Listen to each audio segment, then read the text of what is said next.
though, if we, right. And yeah, like I said, the Hispanics, the Asians may go through some things with white people, like the Hispanics with ICE right now. But guess what? Those same Hispanics will turn around and call us bayetes and the N-word and pull a George Zimmer, and I have cuss words, but I'm trying not to, pull a George Zimmerman. I call him something else, but, pull a George Zimmerman on us.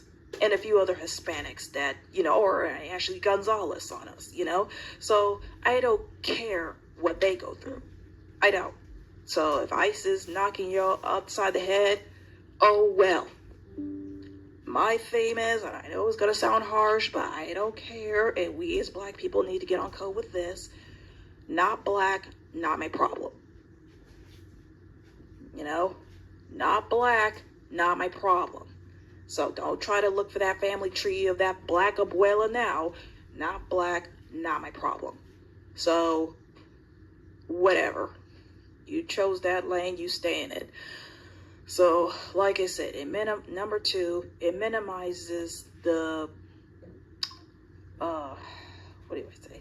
It minimizes the racism we as black people go through if we're trying to include everybody in the suffrage Olympics. I mean, these other groups get other stuff from the government over us. They get money over us. They get rules over us. They get laws for them over us. They get protection over us.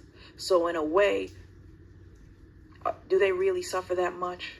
No, they don't. Oh, I got called a slur during COVID. And are you alive? Yeah. Did you go to jail or did you get beat up? No. So get over it. I don't care. So yes, like I said, number two, why we need to get rid of the one-drop rule. It minimizes the racism that we go through if everybody else is black in some way, shape, or form. No, they're not. So stop claiming them as it when they're not. Okay? Because whatever they go through, it pales in comparison to what we go through. Okay? Whatever they're going through, it pales in comparison to what we go through. Just saying. So that's number two. And number three, like I said, I might cut it halfway and continue later. But part three, reason three, why we need to get rid of the one-drop rule. And I have it clear. To keep certain people from infiltrating things that's supposed to be for us. Okay, that's the thing about us black people that we need to learn how to be. We need to learn how to be more exclusive. Not inclusive, exclusive. See, if we kept things exclusive, we wouldn't have certain people coming into our midst messing up the function for us, i.e. sinners. So we need to keep things black. And I know you're going to have some haters. And like I say, even when Naomi Osaka had that black party during the tennis thing, people were complaining like, oh, how come other people weren't invited? Why are you going to make it black? And, she said what she said. But shoot, if I was her, I'd tell them off even more. Like I said, I say the 5 S's of why we shouldn't be inviting other people to our function, our black-only functions. Because when it comes to you whites and non-black other coloreds, okay, but especially you whites, like I said, you'll either slaughter us, try to sexually slum with us, steal from us, spy on us, which leads to snitching on us, and overall subjugate us. And if you hear more noise, that's the garbage guy. That's the garbage truck. But yeah, the 5 S's of why we don't need to have your white pale behinds in our black functions. Like I said, you'll slaughter us, sexually come with us, steal from us, spy on us, which will lead to snitching on us, and also overall skate us. So no, we don't need you around us. Okay? Like I said, a lot of y'all got your little white party, clan meetings where you plan on how to overthrow us. And look, we're not thinking about y'all like that. Now we're thinking of ways to get the fruit away from you, but we're not thinking about trying to bring the crackers. We're not doing it. Let's just get away from the crackers. What we're trying to do, we're just trying to get y'all in peace. Can we do that? But yeah, we can't be invited, like I said. we're just trying to get y'all in peace. Can we do that? But yeah, we can't be invited, like I said, the one drops like that either. I don't care, my grandma's black, and my great-grandpa's black, and here's his picture. And there's like a black and white picture, and that's like a white-looking person in the picture. It's like, black where? And then again, even if the person does look black in the picture, who's to say they didn't take a picture with a random black person and try to mask it off as a relative? Because let's be honest, the thing about white people is that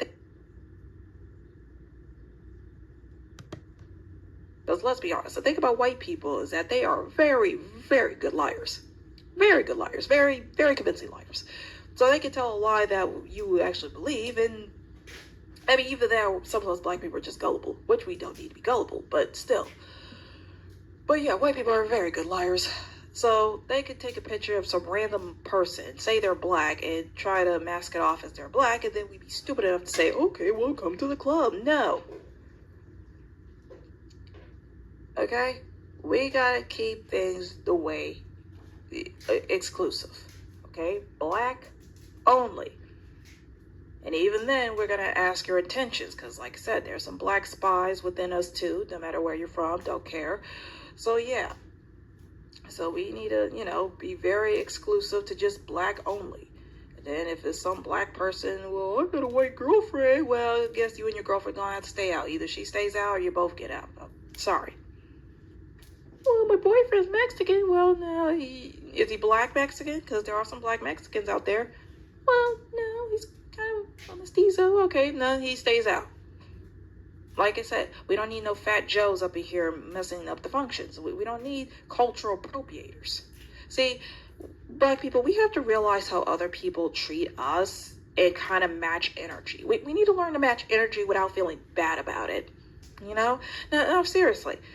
We need to learn to match energy without feeling bad. Because sometimes we feel like if we act like them, like they act like towards us, then we're no better and blah, blah, blah. Look, I get it. And as a child of God, God help me in my thing. But as a child of God, even God has separations in the Bible. Okay? Old Testament wise, even God says separate from these people. Don't have these people. Don't mess with the Canaanites. Don't mess with the Hittites or whatever. Even God was like that. So if y'all read your Bible, even God was on that separation thing. So there's nothing wrong with having things exclusive for us. You're not being a bad person. You're not, you're just keeping yourself safe. And you know what? If white people want to have their little clan get together, they're just little get together, or Asians or want that little get together, that's fine. The difference between their separation and our separation is that when they separate, they're usually trying to plan something nefarious against us half the time. When they have their own little get together, it's usually for the downfall of someone else. When we're trying to have a get together, we're just trying to have a peace for ourselves. Okay? And I'll make a part 2 or get back to it later. So, excuse me.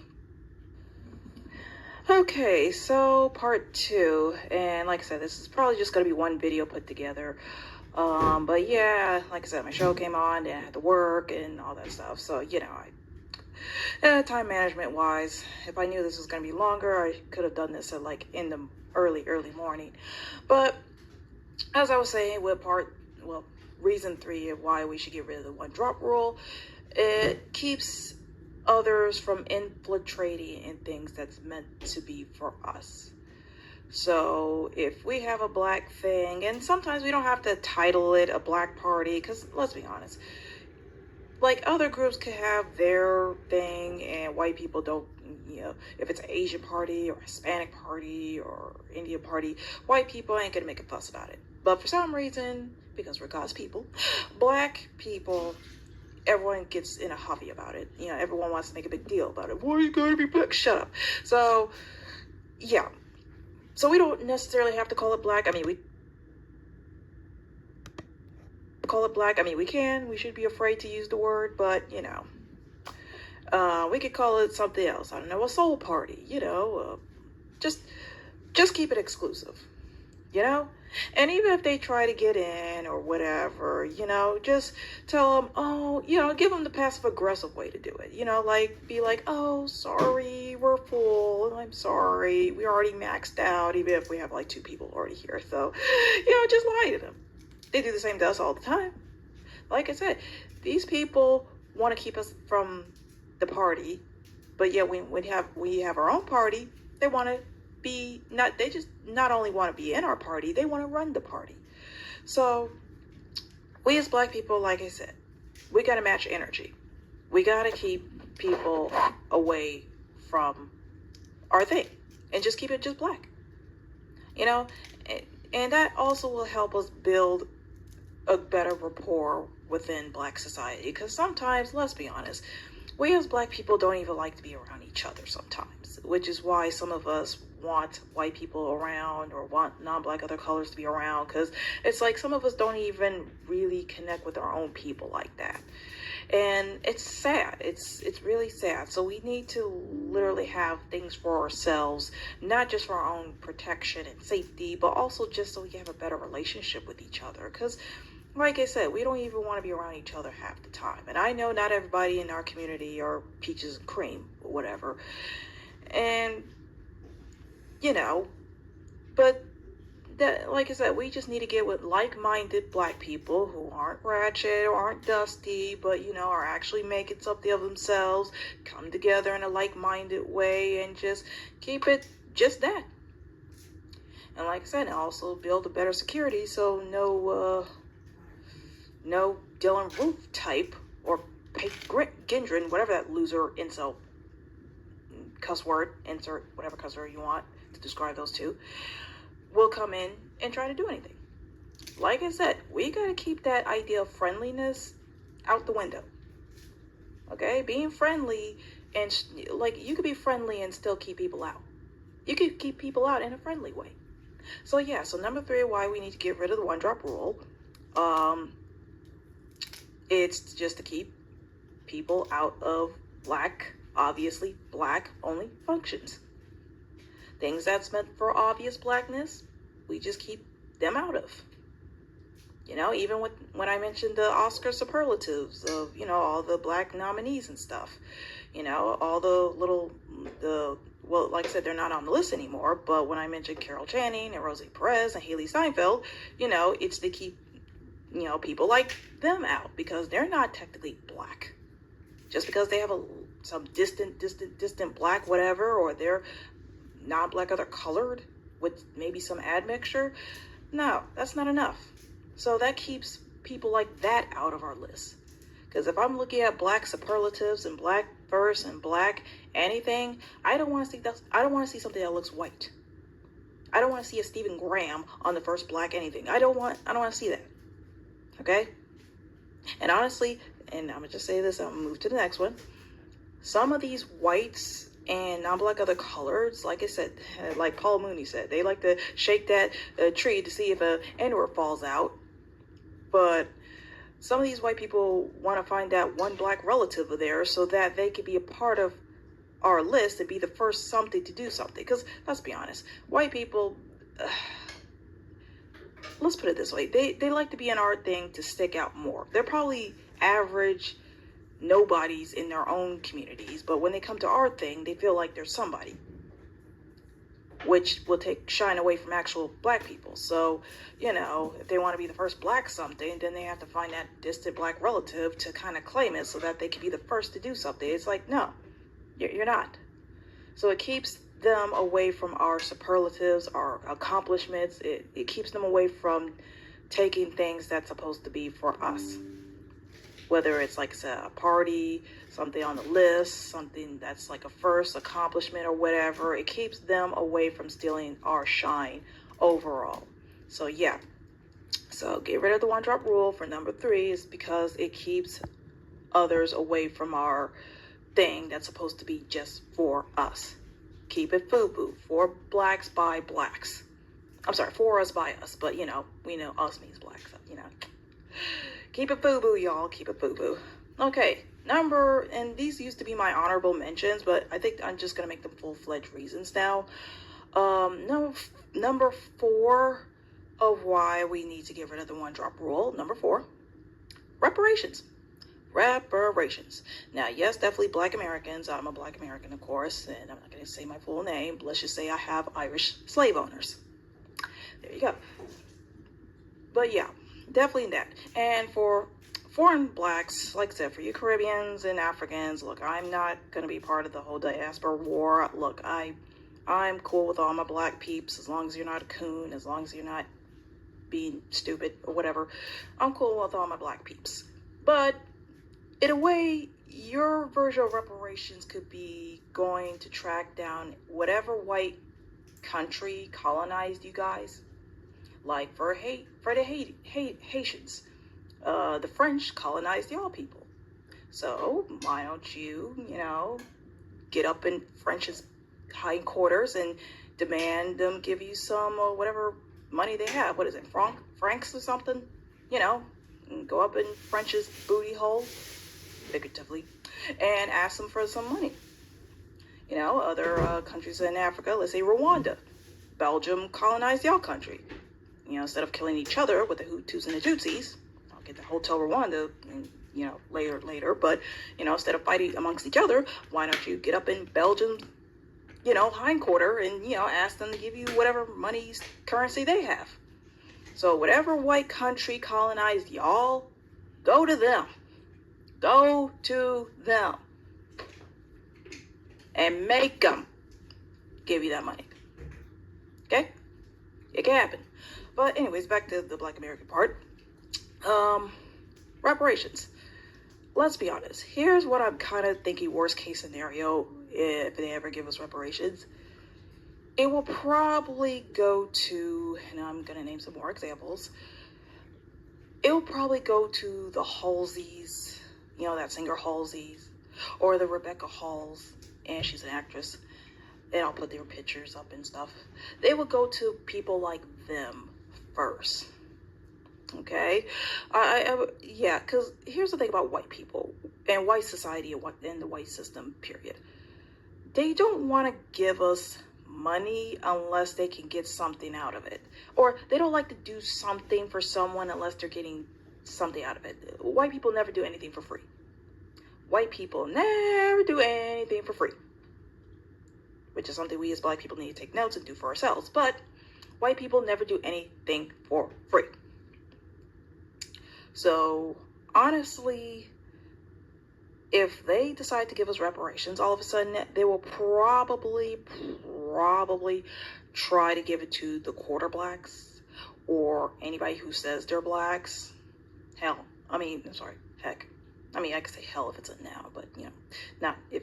But I'm sorry, I didn't like that. I'm trying not to cuss. They'll probably give it to some Rachel Dolezal person. And she's not even mixed with anything. So we need to literally have a discussion of who exactly gets reparations. And of course, yes, Black Americans. But what kind of Black Americans? Do we get a little deeper? Like I said, so if someone's biracial, and let's say there's a biracial, and I'll use, let's say Colin Kaepernick, for example. Now, he's half black, half white. His mother is a white chick who, some junkie, druggy skank who dumped him, and he got adopted and was raised by a white family. And I don't know if he ever met his dad before. I don't know if he ever met his dad, but let's just say hypothetically, he probably never met his dad before. What nationality is his black father? Now, yes, with Colin, he definitely deserves it or whatever, definitely he's for the people. But at the same time, if we're going to be specific, like I said, if you're half black, where is your black parent from? Yeah, because Barack Obama wouldn't be included. Now, Michelle would be included, but not Barack. Barack don't get the money because his dad's from Kenya and his mother's white. So he don't get that money at all. So for some of you biracials who probably have black dads that walked out on you, or maybe your white mom was such a floozy that she didn't even tell him that she was pregnant and just left and went home without even getting your dad's number. Like I said, if you don't have a black American dad, that is actually your dad and not just some black guy your mom, paid to be your stepdad or whatever, you know, I don't think you get it. No. If your lineage did not pick cotton, you do not get it. Period. So, yeah, and like I said, anything less than half, you definitely don't get it. And so, yeah. So, it's going to be need a lot of DNA tests, a lot of 21andMe's or Ancestry.com, so actual legit DNA tests. So, we're going to need a lot of that to see who really, really gets it. Because we can't just, give our money to just anybody. Because that's like I said, we as black people need to circulate that money within black communities. And you know what? Let's be honest here. And black people who interracially date. Yeah. Now, I'm not saying you can't, like I said, if you're an adult, you can date whoever you want. I don't care. But let's be honest here. The moment I'm talking obvious black people, black American people, if we get actual reparations, okay, let's say the black American guys, for instance. Black American men, like I said, the moment if y'all ever get reparations, do you know how many white skeezers and non-black other color skeezers are going to be trying to knock at your door to get with you? Now, some of y'all probably don't see a problem with that. Some of y'all be like, yeah, high five. Y'all be happy with that. But guess what? That money is going to probably trickle in that community. As Malcolm X said, the last resort that a white person will do is send their women. The last resort to take down black people that white dudes would do, well, one of the last resorts they'll do is send their women. So I just believe just like with all the NFL, well, not all, but, some of these NFL players, some of these NBA players, and, like I said, some of them are with white women and all that stuff, and their kids are mixed, and then some of their mixed sons are with white women. Like I said, now they have kids that look like Patrick Mahomes' kids or Drake's kids and all that stuff. So, yeah, all that money, all that reparation money is just going to go back to white communities. And black women, same thing with y'all. Like I said, do you know how many broke, dusty Billy Bobs are going to be trying to, smooth talk their way through your drawers now that you got some money? Now, they'll try to put on a nice suit to make it seem like they got some money themselves, but believe me, they probably broke and don't got nothing at all. So they'll try to get with you, and then you'll be like a Serena Williams, with her her half-black kids, and let's pray those girls, hopefully find a black guy in the future, but if not, and those girls end up with a white guy, guess what? All that Venus and Serena Williams, all the Williams sister accomplishment just turned white. And all that money she has, all that, we could just name so many celebrities that just their money is just going to go to white people eventually, and it's very, very sad. It's like, do we not want to keep the wealth within? Do we not want to circulate the wealth within? Come on. Do we not? This is why we need, like I said, this is why we need a black exclusives hangout so that we can hang amongst each other, hang around with like-minded black people. If you're a rich black person, get with an equally rich black person so you can have, wealthy black kids, and then that kid will meet with other rich black kids with good families and all that stuff. Just have some black only meeting where we could just be together and not have to be influenced by other people, because it's like, oh, no black guy wants me because I'm rich and successful, so I have to get with a white guy. No, you don't. Oh, okay, as an adult, you can do whatever you want. Okay, I'm not going to be that way, but you don't have to. You don't have to. Black guys, same thing with you. You don't have to. Well, these black women, these white women are more friendlier. No, they're more desperate. Those white women are more sluttier and hornier and desperate. So, yeah, of course they all of a sudden put on their nice little cutesy voice for you. You think that's the nicest thing ever, but really, they're just after your money. But whatever. But yeah, the whole reparations thing, like I said, I just feel like they're probably going to give our money to, like I said, the barely blacks, the part blacks, and even like black kids who are adopted by non-black people. Now, we don't know if the kid, knows that their biological family is a black American, so, they can trace that their biological parent, before they were orphans or whatever, were black Americans, then, they could definitely get it. But unfortunately, I think a white family that they're adopted by will probably get it first and use all that money first, i.e., Michael Oher and that white blindside family of his. Yeah, I mean, it's just a lot of rules and regulations we need to really discuss when it comes about reparations. Like I said, what kind of black American gets the money? How do we need to act according to getting the money?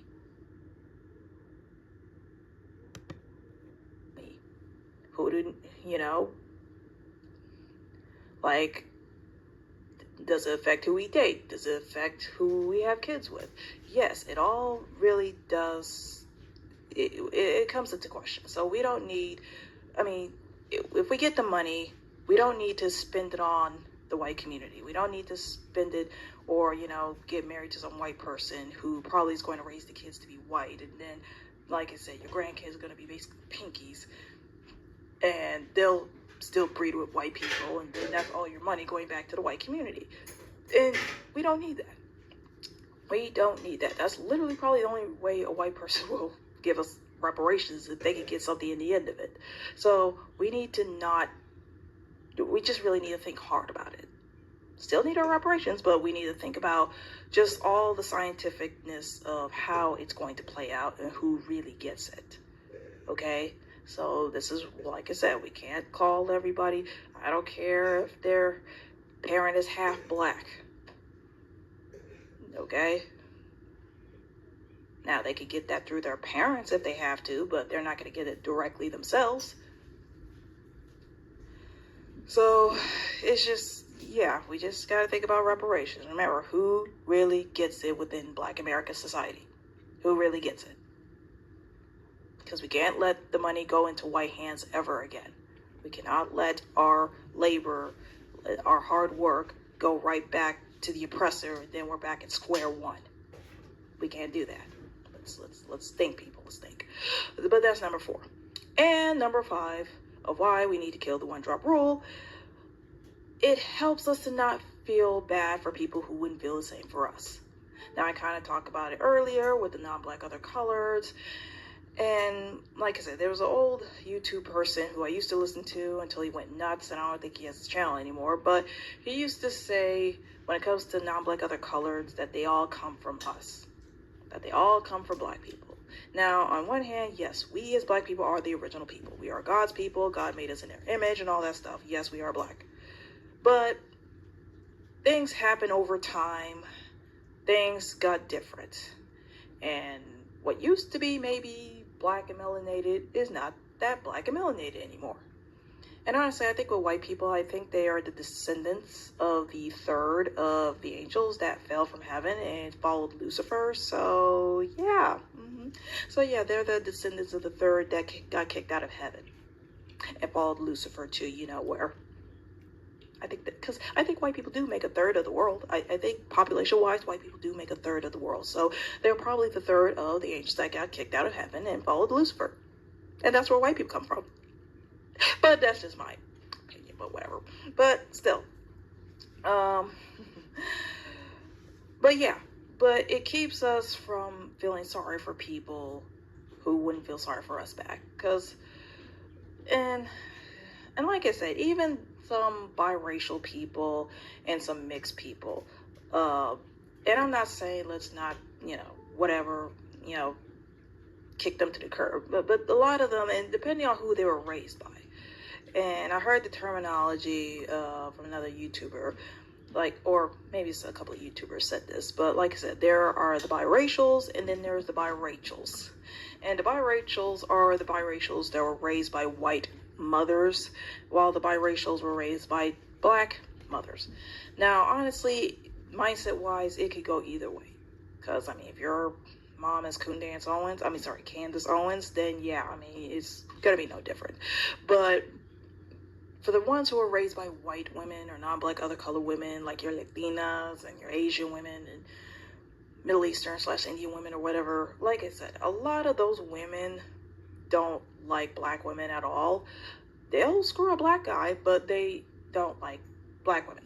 So they will probably teach their daughters to look down on dark skin, obvious black women, and talk about, ooh, look at my long hair, look at my straight hair, look at my lighter skin. They'll be on that, colorist crap. I mean, if their dad's already colorist and your mom's racist, yeah, that's gonna create a problematic biracial. And let's not act like a white dad or a black mom will be any better. Like I said, if a white dude or a non-black other colored dude gets with a black chick and he doesn't like black guys, because that happens, he'll teach his sons, make his sons feel like, oh yeah, you're better than those black guys over there. And those, some biracial douchebag might feel like, hey, I'm better than black guys or whatever. And who knows? But any of it, if, like I said, somebody's less than half, like I said, the quarters, the barely blacks, the quadroons, octoroons, and here's the thing, the quadroons and the octoroons of today are not the same as the ones back during slavery and Jim Crow. And that goes back to the biracials and the biracials. Back in the day of, like I said, slavery, Reconstruction era, Jim Crow, most of those biracials came from black moms who stayed in the black community, whose white father just pumped and dumped, so they never even probably knew their white father at all. And basically they were surrounded by mostly black people. Now, that didn't keep some of them from dating whiter and lighter, but, some of them had reverence and respect for the black community because they were raised within it. They didn't have white daddy to kind of tell them, like, oh, don't hang out with them, and words like, no. Then daddy was somewhere over back in White Town, getting his nut off. So, there was no white male influence anywhere that kept these biracials from hating their own that way. Now, like I said, some of them were like the biracial daughter from Imitation of Life, but let's be honest, a lot of them kind of was like, they were more for the black community because they were surrounded by a black community. And, it was whatever. But let's be honest, the ones of today's, the biracials of today, the quadroons, the octoroons of today, remember, black men and white women could legally get together after the Loving versus Virginia thing. So that was like in the late 60s. So ever since the late 60s, after the Loving versus Virginia thing, that's when anyone interracially could be together. So that's the late 60s is when you saw way more black guys and white girls just getting together, getting their jungle fever on, getting that Mandingo on, getting the whatever, then now they were technically allowed to be together. A lot of them got together, and like I said, the biracials, like you see now that are in their 50s, their parents had them in the 60s. Like Barack Obama's like late 50s, probably early 60s, and his parents got together in the late 60s. So I mean, Holly Berry, Shamor Moore, Boris Kodjoe, they're all like in their 50s, and their parents had them in the 60s. So yeah, that's when you saw a lot of black guys and white girls getting together because, society kept them apart. So now that they were legally allowed to get with each other, there was a more biracials born of white mothers.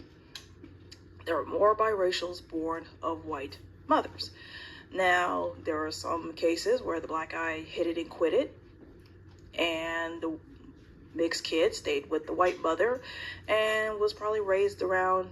Now, some of those white women probably got kicked out of their white environment because of, getting with a black guy, and that's a whole long story with that, of my theory about, how much sharks got treated. But basically, if a mixed kid got raised by their white moms, their idea of racism is pretty much very vague. I think most their mothers would tell them is that, hey, you're probably going to get called the N-word and that's it.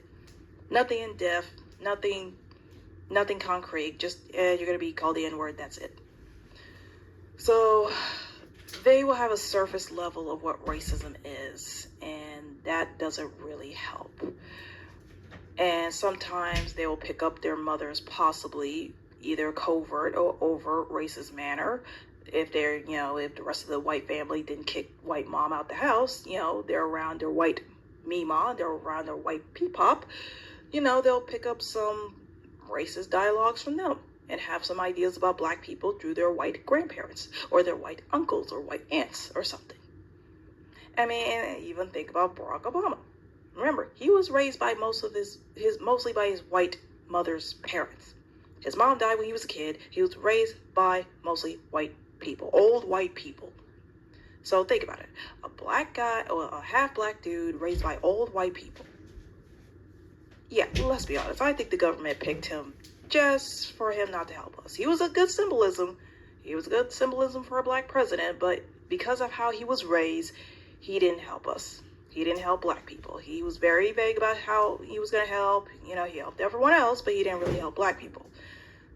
I mean, gave us a dream, and, gave us like, oh, wow, black person can be president. But yeah, like I said, so let's put it this way. If Barack was raised by black grandparents, he wouldn't have been president. Let's be honest. If he was raised by his black side or black parents or black American parents or whatever, he would never have been president. Ever. So as long as he had old white people values and white ideals, period, that was good enough for him to be president. So black face, white mind. So yeah. So it's hard to feel sorry for certain people who you think would have something in common with us, but the way they were raised and how they feel about us makes us not really click with them like that, So when it comes to, I'm going back to non-black other colors, like I said, they may be melanated, but a lot of them are very anti-black. And when you're anti-black, you're going to have certain views about us, and you're going to treat us a certain way, and you're going to just, it's like, ugh. But like I said, we as black people got to stop being bleeding hearts to where we feel like we got to help everybody else and not help ourselves. Okay, we got to stop that. We've got to be very just for us, period. And, people will ask, oh, please help us. ISIS is getting us. Oh, please help us. COVID, whatever. We don't care. We got to be like, oh, wow, that sucks. I will pray for you. And, yeah, I'll see what happens. But not really prayer, because prayer does work. Prayer does work, but let's save our prayers for us as black people. They got their white God to believe in. Our God is not white. He's not, but that's a whole nother story. But yeah, even recently, that Asian storm, basically the male version of the Korean fat lady who killed Latasha Harling, the old Chinese loser killed Cyrus Carmack Belton. So we're supposed to Asian hate where? If anything, Asians hate black, and like I said, a stupid bill that barely even is anything, because white people are still screwing y'all over, but yet you got it just because someone called you slurs or something. Like, nothing really happens to you people. But okay, I've just thought of something. I'm like, yeah, if anything, Asians don't even bring it up. Asians don't even bring it up, but I'll bring it up. Vincent Chin, if you wanted an Asian hate crime bill, you could have had it when he got killed by two white guys. I don't think those white guys ever went to jail for it. Vincent Chin, look it up. Like I said, some Chinese dude, whatever he's from, I'm not gonna, get too much. He was just walking, and two angry white guys just came, they beat him to death, and, they were, found not guilty, and I don't think Asians really made a big deal after that. So when white mama and white baba does something to them, they don't care.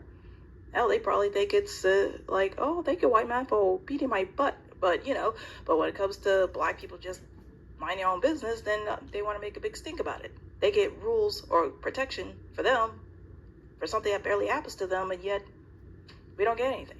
And it happens to us way more. So whenever anything happens to them, we're supposed to feel sorry for them, but they wouldn't feel the same for us. Like I said, they don't, like I said, I don't see them protesting with Black Lives Matter or whatever, a black person, gets shot or beat up or whatever. They don't care. Heck, they're on the side of the white people who do it. They do it themselves to us.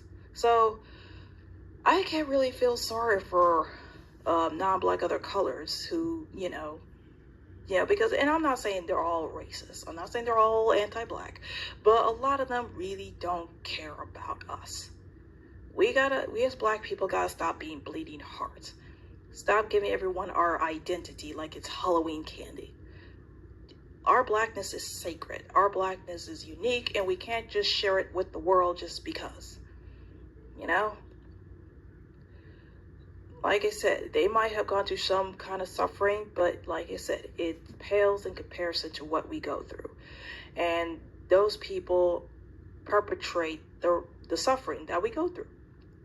So I think we need to burn the capes.